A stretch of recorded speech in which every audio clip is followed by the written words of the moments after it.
ശ്രീ ബാബുരാജ്, ഇവിടെ ഇപ്പോൾ നമ്മൾ നേരത്തെ സർക്കാർ ഇതുമായി ബന്ധപ്പെട്ട് എന്ത് വന്നാലും കേരളയുമായി മുന്നോട്ട് പോകുമെന്ന് തീരുമാനം പ്രഖ്യാപിച്ചിരുന്നു. നമുക്കറിയാം മഞ്ഞ കുറ്റിയിടലുമൊക്കെ. പക്ഷെ അതിനുശേഷം അനുമതി കിട്ടട്ടെ എന്ന സമീപനത്തിലേക്ക് പോയി. അനുമതി കിട്ടിയാലേ തുടർ നടപടി ഉണ്ടാവൂ എന്നുള്ളത് 1.5 കൊല്ലം മുമ്പ് തീരുമാനിക്കുകയും പിന്നെ അത് നടപ്പാവുകയൊക്കെ ചെയ്തതാണ്. അപ്പോൾ ഈ സംഭവ വികാസം അനുമതി കിട്ടില്ല, റെയിൽവേ ബോർഡിൽ നിന്ന് അനുമതി കിട്ടില്ല എന്നതിന്റെ വ്യക്തമായ സൂചനയായി നേരത്തെ പറഞ്ഞതുപോലെ റെഡ് സിഗ്നലായി നിങ്ങൾ കാണുന്നുണ്ടോ? അല്ല, അത് അങ്ങനെ കേൾക്കാമോ? പറയാമോ? പറഞ്ഞോളൂ, കേൾക്കാം.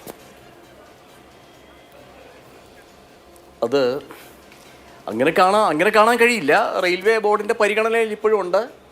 അതിൻ്റെ മെറിറ്റ് അവർ പരിശോധിക്കുന്നുണ്ട്. പക്ഷെ നമുക്കറിയാം, ഒരു യൂണിയൻ സബ്ജക്റ്റാണ് റെയിൽവേ.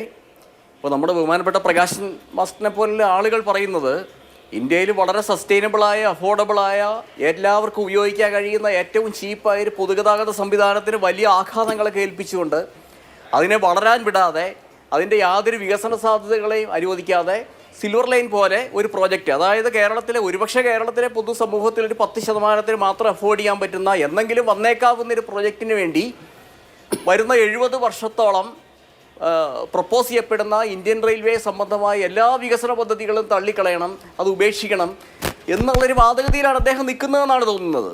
നമുക്കറിയാം, ഇതിപ്പോൾ റെയിൽവേ ബോർഡിന് കൃത്യമായി ചില താല്പര്യങ്ങളുണ്ടാവും. റെയിൽവേ ബോർഡ് വളരെ കൃത്യമായി പറഞ്ഞിരുന്നു, സതേൺ റെയിൽവേയോട് ആവശ്യപ്പെട്ടിരുന്നു, എത്രയും വേഗം ഈ സിൽവർ ലൈൻ ഈ കേരള കോർപ്പറേഷനുമായി ചർച്ച നടത്തിയിട്ട് ഇക്കാര്യത്തിനകത്തൊരു കൺക്ലൂഷനിൽ എത്തണമെന്ന് പറഞ്ഞിരുന്നു. പക്ഷെ അത് നമുക്കിത് വളരെ കൃത്യമല്ല. ഈ ഒരു റിപ്പോർട്ട് നമ്മുടെ മുമ്പിലല്ലേ. അത് സ്വീകരിച്ചാലും സ്വീകരിക്കപ്പെട്ടില്ലെങ്കിലും ഇന്ത്യൻ റെയിൽവേ എപ്രകാരം ബാധിക്കുമെന്നുള്ളത് വളരെ കൃത്യമായി പറഞ്ഞു കഴിഞ്ഞിട്ടില്ലേ. ഓരോ സ്റ്റേഷനുകളുടെ നടുവിലൂടെയാണ് അലൈൻമെൻറ്റ് പ്രപ്പോസ് ചെയ്തിരിക്കുന്നത്. അതിനെ ബേസ് ചെയ്താണ് എൻവയോൺമെൻറ്റൽ ഇമ്പാക്റ്റ് അസസ്മെൻറ്റ് അടക്കം നടത്തിയിരിക്കുന്നത്.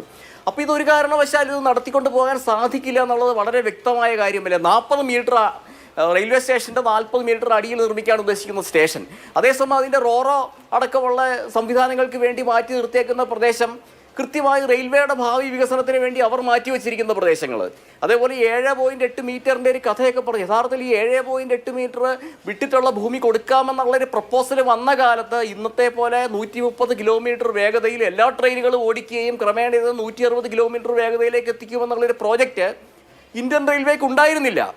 അപ്പോൾ നമുക്കറിയാം, വന്ദേ ഭാരത് പോലെ വന്ദേ ഭാരതിൻ്റെ ഒരു രീതിശാസ്ത്രത്തെ ഞാൻ ന്യായീകരിക്കുകയല്ല ചെയ്യുന്നത്. മുഴുവൻ ആളുകൾക്കും അഫോർഡ് ചെയ്യാൻ പറ്റുന്ന എല്ലാ ട്രെയിനുകളും ആ വേഗതയിലേക്ക് ഓടണമെന്ന് തന്നെ ആഗ്രഹിക്കുന്നവരാണ് ബഹുഭൂരിപക്ഷവും ഞങ്ങളുടെ സമരസമിതിയിലുള്ളത്. പക്ഷേ എങ്കിൽ പോലും ഇത് സാധ്യമാണ്. ഇതേ നിലവിലുള്ള ലൈനിൽ വലിയ ആഘാതങ്ങളൊന്നും സാമ്പത്തികമായ, സാമൂഹികമായ, മാനുഷികമായ ഏൽപ്പിക്കാതെ, വലിയ മാനുഷിക ദുരന്തങ്ങളൊന്നും സൃഷ്ടിക്കാതെ തന്നെ ഈ 130-160 കിലോമീറ്ററൊക്കെ വേഗത ഇവിടെ സാധ്യമാകുമെന്ന് തെളിയിച്ചു കഴിഞ്ഞു. നമ്മുടെ അടുത്തുള്ള സംസ്ഥാനമായ തമിഴ്നാട്ടിൽ പോലും സബർബൻ റെയിൽവേ പോലെയുള്ള സംവിധാനങ്ങൾ ഓപ്പറേഷനിലായി. വളരെ ചീപ്പായി ഇന്ത്യൻ റെയിൽവേയിൽ സാധ്യമാകുന്ന 30-40 രൂപയ്ക്കൊക്കെ യാത്ര ചെയ്യാൻ കഴിയുന്ന സംവിധാനങ്ങളായി കഴിഞ്ഞു. അപ്പോൾ ഒരുപക്ഷെ കേവലം ഈ തിരുവനന്തപുരം, കാസർഗോഡ് എന്നുള്ള ഈ ഒരു ലക്ഷ്യത്തിൽ, ഈ പ്രോജക്റ്റിന് വേണ്ടി തന്നെ വിടാതെ പിന്തുടരുന്ന, അതിനുവേണ്ടി തന്നെ ഇൻസിസ്റ്റ് ചെയ്യുന്ന ഒരു ഗവൺമെൻറ്റിൻ്റെ മനോഭാവത്തെ നമ്മൾ എന്താണ് കാണേണ്ടത്? അവരുടെ പ്രയോറിറ്റി എന്താണ് ഇതിനകത്ത്? എല്ലാ കാലവും ഞങ്ങൾ പറഞ്ഞിരുന്നതാണ്, ഒരു കേരളത്തിലെ ഒരു പൊതുസമൂഹത്തിന്റെ പ്രയോറിറ്റി ആവേണ്ടതല്ല, പ്രത്യേകിച്ച് ഇടതുപക്ഷം എന്ന് സ്വയം അവകാശപ്പെടുന്നവർ. ഇത്തരം ഒരു പദ്ധതി തന്നെ കടിച്ചു തൂങ്ങുമ്പോൾ കേരളത്തിന്റെ എത്ര ഒരു വികസന മാതൃകയാണ് അവർ ഇതിലൂടെ പ്രതീക്ഷിക്കാൻ പോകുന്നത്? കേരളം വലിയ തോതിൽ ഇൻവെസ്റ്റ്മെന്റ് ഫ്രണ്ട്ലി ആയി മാറാൻ പണ്ടൊന്നും പറഞ്ഞിരുന്നില്ല. ഇപ്പോൾ അവരുടെ മുദ്രാവാക്യം, ഇന്ന് കേരളം ഭരിക്കുന്ന ഗവൺമെൻറ്റിൻ്റെ മുദ്രാവാക്യം കേരളത്തെ ഒരു നിക്ഷേപ സൗഹൃദ സംസ്ഥാനമാക്കി മാറ്റും. മുഖ്യമന്ത്രിയുടെ ഈ കഴിഞ്ഞ യാത്രയിലും അദ്ദേഹം കണ്ടത് നിക്ഷേപങ്ങൾ നടത്താൻ ശേഷിയുള്ളവരെയാണ് പൗരപ്രമുഖന്മാരായിട്ട് പരിഗണിക്കുകയും അവരുമായിട്ട് ചർച്ചകൾ നടത്തുകയും ചെയ്തത്. പക്ഷേ ഇവർ കൊണ്ടുവരുന്ന നിക്ഷേപങ്ങൾ സൃഷ്ടിക്കുന്ന തൊഴിലുകൾ എന്താണ്? ഈ കേരളത്തിലെ സമൂഹത്തിന്റെ ക്രയശേഷി എഴുന്നള്ളിക്ക് പോകും മുമ്പോട്ട് ഈ സിൽവർ ലൈൻ പോലുള്ള ട്രെയിനുകളിൽ യാത്ര ചെയ്യാൻ കഴിയുന്ന എത്ര ശതമാനം ജനങ്ങൾ കേരളത്തിലുണ്ടാകുമെന്നുള്ളൊരു വിഷയം അവിടെ നിൽക്കുന്നു. മാത്രമല്ല, ഇന്ത്യൻ റെയിൽവേ സാധ്യമാകുന്ന മുഴുവൻ വികസന പ്രവർത്തനങ്ങളെയും, മുഴുവൻ വികാസത്തെയും അട്ടിമറിച്ചുകൊണ്ടാണ് ഈ പദ്ധതി കൊണ്ടുവരിക എന്നുള്ളത് വളരെ വ്യക്തമായി കഴിഞ്ഞ കാര്യമാണ്. തീർച്ചയായിട്ടും ഞാൻ അടുത്ത റൗണ്ടിൽ താങ്കളിലേക്ക് അതിന്റെ വിശദാംശങ്ങളിലേക്ക് വരാം.